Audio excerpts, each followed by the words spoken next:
चीखना चिल्लाना नहीं चाहिए।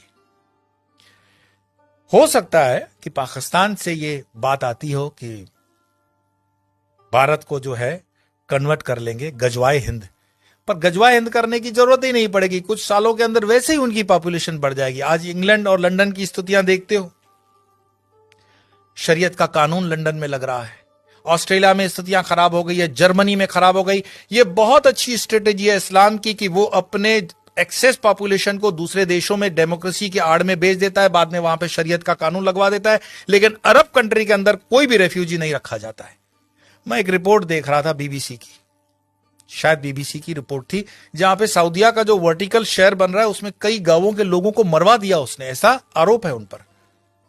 तो वहां तो मस्जिदें हटाने में भी वो सोचते नहीं है, और यहां पर हिंदू भीख मांग रहा है कि जरा मुझे कृष्ण का मंदिर दे देना, जरा मुझे ये मंदिर दे देना। हमारे साधु संतों ने जो समाज के लिए काम किया, समाज उनके साथ भी नहीं खड़ा है। क्या आपको पता है कि आयुर्वेद के नाम पर भारत देश के अंदर जो फार्मेसी काम कर रही है वो मुस्लिम द्वारा चलाई हुई भी कई फार्मेसी हैं, और उनके 500 प्रोडक्ट्स हैं। रामदेव को सपोर्ट नहीं करने का कारण ये भी है। हमदर्द का एक टॉनिक है सिंकारा, उसको प्रमोट करते हुए कम्युनिस्ट पार्टी के कुछ नेता कहते हैं कि यह शक्तिवर्धक है। उनको पूछो तुम्हें कैसे पता चला यह शक्तिवर्धक है, कोई लेबोरेटरी टेस्ट है? एलोपैथी के कंपैरिजन में जो रामदेव बाबा को कहा गया था कोरोना के कंपैरिजन में, वो चीजें सब पर लागू होनी चाहिए। क्या आपको पता है सोनू निगम जैसा कलाकार जो पिछले कई सालों से फिल्म इंडस्ट्री के अंदर बेहतरीन आवाज दे रहा है, उसने जब खुले से कहा कि इस अजान के कारण मुझे तकलीफ होती है, इंडस्ट्री में उसको काम मिलना कम हो गया, क्योंकि बॉलीवुड की इंडस्ट्री आज भी इस्लामिक फंडामेंटलिस्टों द्वारा डोमिनेट है। मैं आपको और बता दूं, जिन दिनों शाहरुख खान, सलमान खान, आमिर खान स्ट्रगल कर रहे थे, गोविंदा सुपरस्टार था, और गोविंदा को नीचे करने के लिए उसकी जोड़ी में चलने वाली करिश्मा कपूर को आमिर खान के साथ एक फिल्म दे दी जाती है परदेसी। गोविंदा की जोड़ी को तोड़ा जाता है, और उसके बाद उदय होता है सलमान खान, आमिर खान और शाहरुख खान का समय, क्योंकि इंडस्ट्री डोमिनेटेड है इस्लामिक लॉबी द्वारा। ऐसे कई मैं आपको उदाहरण दे सकता हूं, लेकिन मुख्य बात क्या है? क्या हमारे हिंदुस्तान में सारे मुसलमान खराब हैं? यह कहने का अर्थ नहीं है। हमारे हिंदुस्तान के अंदर आजम जी, प्रेम जी जैसे भी इंडस्ट्रियलिस्ट हैं विप्रो के, उन पर आरोप भले लगे कि वो मुसलमानों के हितों की ज्यादा सोचते हैं, हिंदुओं की नहीं, पर मैं इस पे नहीं जाऊंगा। परंतु यहां मुसलमान न सिर्फ बढ़ रहे हैं, सुख संपन्नता के साथ बढ़ रहे हैं, ऐसा उस रिपोर्ट में कहा गया है। तो दुखी कौन हो रहा है? दुखी हो रहा है हिंदू। हिंदू क्यों दुखी हो रहा है? क्योंकि वो कर्महीन होकर के जीना चाहता है, और बेवजह की फालतू चीजों में वो अटका हुआ है। अपनी ना तो वो स्किल को डेवलप कर पा रहा है, और अपने हर छोटे छोटे उद्योग को छोड़ता जा रहा है। आज जब हम अपने आश्रम का भी काम करवाते हैं तो लेबर ढूंढने में हमें तकलीफ पड़ जाती है।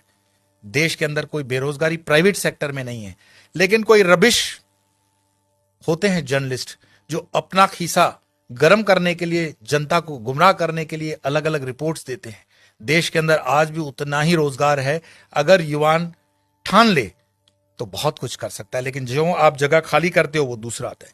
गुजरात के हाईवेज पे एक पूरी होटल्स की चेन है, वो चेन चलाते हैं चेलियास कम्युनिटी के लोग। चेलियास मुस्लिम कम्युनिटी है, और उनकी इतनी यूनियन होती है कि उसमें दूसरा कोई होटल नहीं खोल सकता हिंदू। मैं पूरे गुजरात हाईवे की बात कर रहा हूं, नेशनल हाईवे नंबर 8। साल में सिर्फ 2-3 दिन ये होटलें बंद होती हैं। आपकी ताकत नहीं है कि इस इलाके में कुछ काम कर सको, और उनके होटलों के नाम जो रखे जाते हैं इतने मिसगाइडिंग होते हैं कि आपको पता भी ना पड़े कि ये हिंदू की है कि मुस्लिम की है। होटल का नाम होता है भारत, नव Gujarat, Tulsi, Kabir, Jai Hind, Sarvodaya, dine in, dine out. किसको पता पड़ रहा है ये इस्लामिक माइंडसेट की होटल है?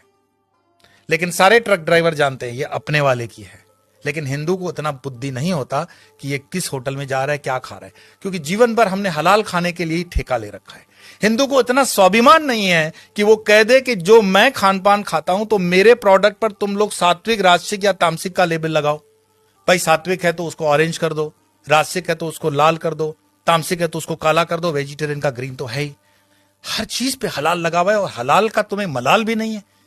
तो कितने भी तुम प्याज लहसुन को मत खाओ, लेकिन ये हलाल खाते हुए तुम्हारे बच्चे जो हैं क्या बन रहे हैं? ये जिहाद करने की जरूरत पड़ेगी नहीं उनको।